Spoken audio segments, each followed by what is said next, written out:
আশা করছি সকলেই ভালো আছেন। এই যে এই মুহূর্তে আমার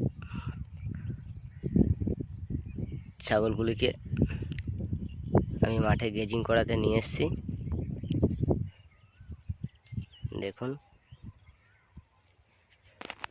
সবাই মনের আনন্দে খাচ্ছে। আমাদের এদিকটা এখন ফাঁকা মাঠ, এখনো চাষ লাগেনি। এখনো মোটামুটি ধান রুইতে বহুত টাইম, এখনো দিন 10-15 টাইম আছে।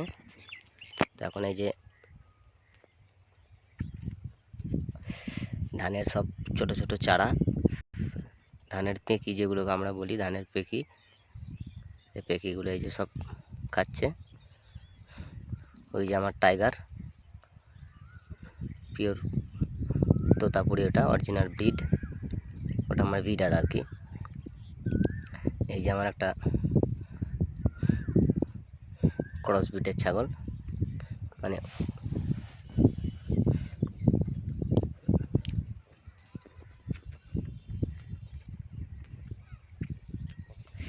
এই বিকালের টাইমটায় সব নিয়ে এসেছি মাঠে গেজিং করাতে। দেখেন সবাই খাচ্ছে।